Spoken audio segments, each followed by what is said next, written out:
What is up, everybody, and welcome back to another Madden 19 Ultimate Team Budget Squad game. We have a lot of NAT players in our binder, so before we head into a game, we're going to get rid of these NAT players, and the only way to get rid of NAT players, besides quick selling them, which is just not smart, is putting them into token sets. So we built an elite token, a couple of gold tokens, and what I want to do with these tokens is do a heavyweight players set. Problem is, we need 2 elite tokens, so we only have 1. I thought it only took 1 token, so we're gonna have to build an extra elite token. We can do the NFL veteran set. That one only takes 1 elite token, but I don't think that set's that good to do. I feel like the heavyweight set is way better despite the higher price tag. Worst case scenario, we get a card worth like 60,000 or 70,000 coins, and we either quick sell it for training, or we sell it in the market and get some coins. Like I said, primarily NAT players putting into this set, so we're not really, it's pretty much a win-win. The problem with doing an extra elite token is the fact that we have to give up a starter on our team. We have no other NAT players that are 84 or above besides Teron Armstead, who I want to save for a hero set, or JJ Watt. JJ Watt's our starting left end. Not anymore. He's being put into this set. Sometimes you gotta deal with the hand that you're dealt. We had to buy those 3 elite 80 overall players for about 8,000 a pop, a little bit under, so that took a little bit under 24,000 coins to do that extra elite token, but you know, at the end of the day, like I said, we either, end up flat, get like 60,000 coins out of this or training, or we can hit it big. Might as well take our chance, see what happens with these primarily NAT players. Here's our heavyweight player. It is 90 overall, Darrell Williams. This is not only one of the best players to get out the set, it's the best player to get out the set. This card, ladies and gentlemen, goes for almost 300,000 coins. A mega profit. This is a huge W for the budget squad. A major W.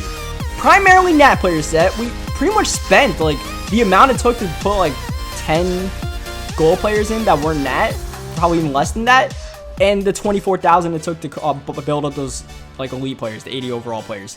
And we got ourselves a 90 overall right tackle, and we're gonna sell him. Like, we don't really have the means to just put him in our lineup, even though he would be an upgrade over the Rick Wagner that we have. We will be way better off with the coins, the 250,000 coins we potentially get after the tax, than having the Darrell Williams. So I put him up on the auction house as we go over our team. Nothing's really changed since the shopping spree, except that Saquon Barkley is now a 91 overall. I didn't do anything. Saquon Barkley just upgraded over the MUT Hero set. Like our promo, he went from an 88 overall to a 91 overall. So that's awesome. Now, even though we lost JJ Watt, the player that's replacing JJ Watt is an 83 overall. JJ was an 84, so it's not a huge drop off. It's the main reason why I was okay with doing that. Plus, saving coins.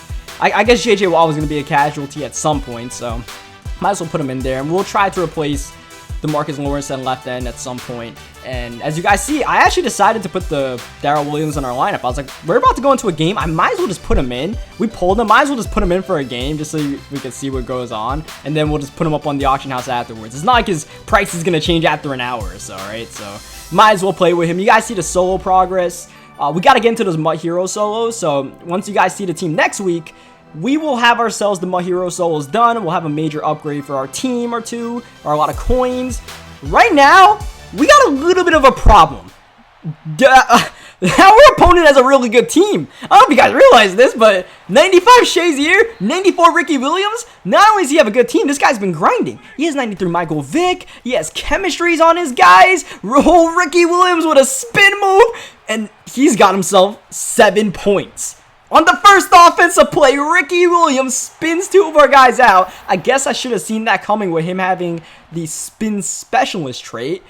And we might be dealt our first loss with this team. We're an 85 overall. We are just a tad outmatched. Not what I expected when I hopped into this game in like the lowest string possible of MUT head-to-head. Like, we're an all-rookie second, and we just happen to get matched up with this. This is phenomenal. Here we are getting sacked by Lawrence Taylor. 3rd down and 9, rolling away from the pressure. Baker Mayfield throwing a dime to Randy Moss. Just because we're outmatched team-wise doesn't mean we'll be outmatched scheme-wise. Even though we're down 7-0, we just gotta believe. Any given Sunday, any given Madden game, you can go out and you can win yourself a game. That pass won't get it done. Throwing to Saquon Barkley in the flats when there's a defender there. But this will definitely get it done. Up the seams, Randy Moss. Our opponent was very blitz happy in this game. So there was a chance for us to take advantage and get some shots if we read the coverage correctly. That was our first incompletion of the game. We come right back with Zach Ertz, who is not that fast, but is able to get 8 yards on that play. Bring up a 3rd down and 5. Baker off the play action looking for Ertz again. But that'll be intercepted by Ryan Shazier. Shazier leaving his own end zone with a spin move, and that's going to be a great decision for him because Ryan Shazier is gone. He has gotten now 2 touchdowns off of 2 spin moves, and a pretty good user play right there with Shazier. I didn't think he would be able to climb over the top, but that's why I called this Ryan Shazier a golden ticket. It's not just when I user him. Like I said, anybody with decent stick usering Ryan Shazier, this card is really, really good. Go get yourself MUT Master done. Now we're down 14-0, and it's the first quarter, and I'm like, if we get stopped again, maybe we might just quit and go into a different game. At the same time, though, if you guys followed the channel enough for a couple of years, you know I'm a pretty stubborn person. So I'm not going to quit until we are just absolutely being killed. And right now, I feel okay about the way we're moving the ball. Calvin Ridley up the middle to the 26-yard line. And we start the second quarter with it. A little bit of light. Baker's 9 for 12. We've been passing pretty well. The only problem was the 1 interception. And it ended up being a touchdown off the pick 6. So it's a pretty devastating 14-0 lead because like he hasn't really done anything. He just hit 2 spin moves and got to use a pick. 3rd down and 7, a big conversion outside to Zach Ertz. That route's working pretty decently as we run hurry up. New set of downs looking for Saquon. Oh, but that ball is tipped and intercepted by Myles Jack, who was blitzing. He just happened to turn up after the tip ball, which went off of a lineman's head and ended up getting intercepted. The second time we enter the red zone, and we have 0 points to show for it.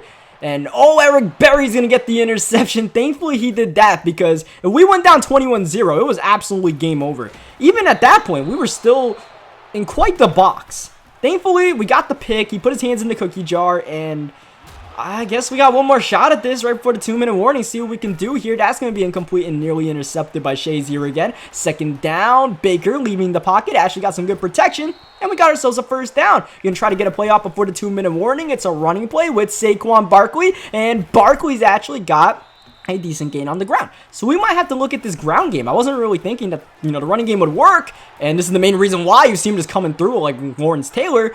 But if he comes out in bad defensive alignments, we should be able to run the ball decently. 3rd down and inches, we hand it to Saquon Barkley, and Saquon gets just enough. We only needed inches, and we got the 1 yard for the 1st down. We run it again, and Saquon Barkley is in the end zone.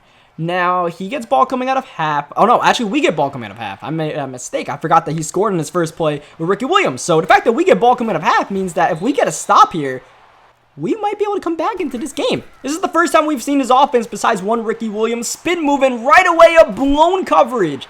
Casey Hayward was supposed to be on that left side. I was supposed to be covering the middle. I was kind of shocked when I saw that dude wide open.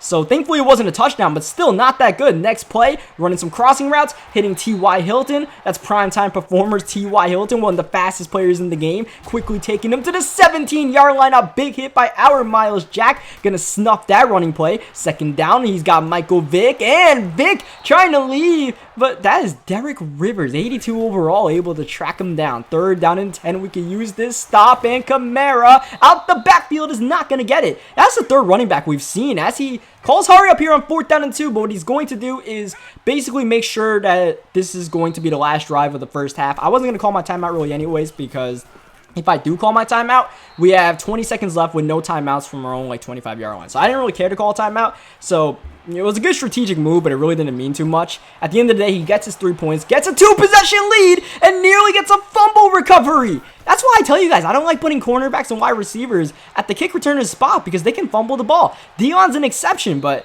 Deion, if he does that again and we lose the fumble, might lose his kick return job. We'll see what happens. 2nd down and 3, we continue to find open holes in this defense. We are passing the ball pretty well, even though it says 2 interceptions, 0 touchdowns.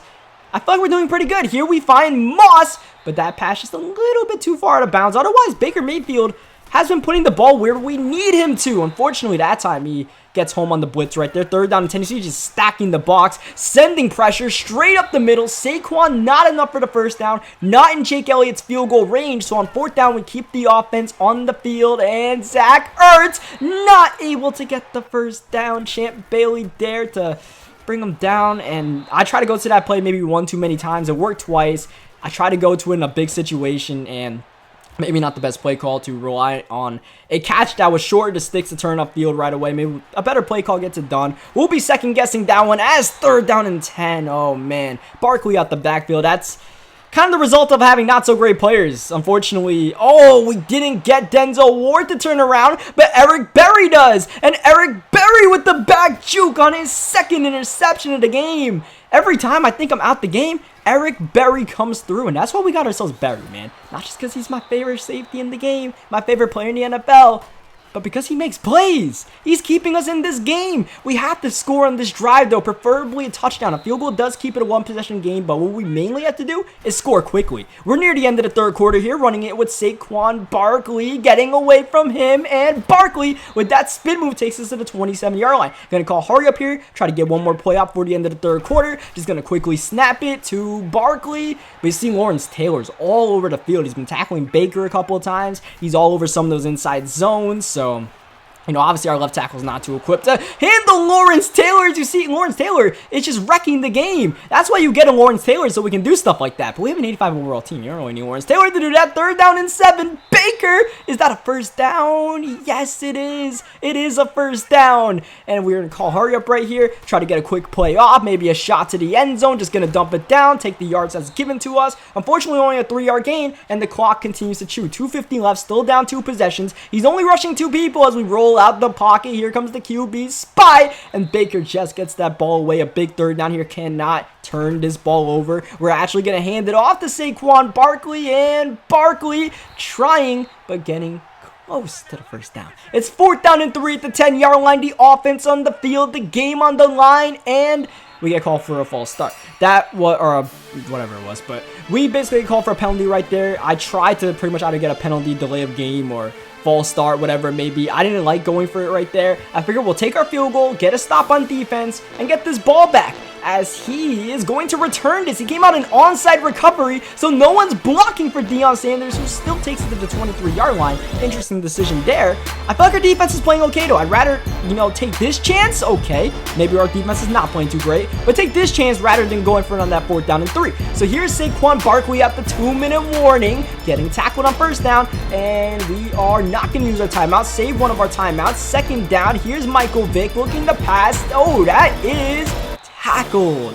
Miles Jack can't get him, but eventually we bring him down. 3rd down, game on the line here. Blitz, and it gets there. Michael Vick losing the ball. Incompletion, stops the clock, and he punts the ball away. That's going to go out of bounds. We will get the ball at the 30-yard line, needing 70 to tie the game. 2 timeouts. Baker rolling away from the pressure, and I see triangle, but I can't throw that across my body. We actually get tackled out of bounds for technically a sack, a loss of 1 yard. Either way, not too devastating of a play. 2nd down, good protection. Baker looking upfield at the playmaker. Zach Ertz with the catch. We are in business at the 34-yard line. Gonna need one more big play like that here. Calling hurry up. Baker finding Ertz. Zach Ertz pretty reliable in this game. We have to call timeout though, since that was a tackle inbounds with 36 seconds left. A running play. And that's gonna get blown up. Not a great decision there. Clowney all over it. We gotta call hurry up with 27 seconds left. Gotta get a quick play off here. Potentially a timeout if it's a completion. At least the 1st down. Time continues to chew, under 20 seconds to go, and we finally get it off. Only a 3-man rush. What is Baker doing? Baker takes off. But we have to call our final timeout. But if you guys look at this again, I don't know what happened. I didn't do anything. Baker pump faked and then lost the ability to pass the ball. I couldn't do anything but run it. So we burn our final timeout. Now this is the game-deciding play, and it will be at the 34-yard line instead of the 29 because Willie Rofe gets called for a false start. I tried to just fake high once right there, and unfortunately we get called for the penalties. Here we go. Game on the line. 4th down. Baker lobbing to Ridley, and that is intercepted by Miles Jack at the 1-yard line. Game not over quite yet. He has to get out of his own end zone, and he's going to give it to Barkley. And what a fitting and dreadful way to end this game. Saquon Barkley is not going to be caught by Hayward, and this will be a 99-yard touchdown to add injury to insult, and we will lose 24-10. A well-fought game. We lost the game, yes, but I thought we played pretty well. For considering the team that we have, like, I think I'm a decent Madden player, not like a pro or anything like that, but considering the deficiencies that we had in this game, I thought we did pretty well. Problem is, this play, if this play doesn't happen, we might have a chance, because I called a play where Randy Moss was on a post route behind 2 streaks that looked like it might have been open right there. But instead, this weird glitch happened where I couldn't control Baker Mayfield, and once I finally could, I couldn't pass the ball. Me hurdling with Baker was a result of me spamming a bunch of buttons. I was panicking. I didn't know what the hell was going on. I felt Baker not moving for a second. I was like, what is going on here? So, I mean, if that doesn't happen, we might have a chance to tie the game up. That's what ifs. I can't believe that glitch happened, though. Like, really, Madden? Like, I don't know what triggered that, to be honest. Baker was getting tackled by Casper the Ghost. I was really pissed off when that happened. So, I went into another game, and this guy, he did not stand a chance, all right? I don't care what his team was looking like. It wasn't looking too hot to begin with. His team's probably a little bit better now. We're scoring 85 overall, but I was pissed. So, we immediately, get a pick 6. He put his hands in the cookie jar. Denzel Ward takes it to the crib, and we're going to get a win out of this game. We're going to get a quick rage quit. This is going to be the last play right here. He's going to throw a little drag route. And the biggest playmaker in our team so far, actually, no. First, he's going to throw an incompletion right here. Then he's going to throw a drag route. Keep your eye on Eric Berry because he's going to be in the area and force that big hit fumble recovery that will force the rage quit. So, yeah, that'll be the video. Leave a like in the video if you guys enjoyed it. Like I said, I thought we played a pretty good game. We learned some stuff in that game that hopefully can help us beat a team like that next time we face against them. That was really the first full game we played with this squad. I was pretty good. Wasn't great, but it was pretty good. So, hope you guys enjoyed the video. Hope you guys enjoyed the spirit that we showed. Down 14-0 without ball, still keeping in it. I hope you guys subscribe if you guys enjoyed what you guys saw. If you're not subscribed already, and I'll catch you guys next time.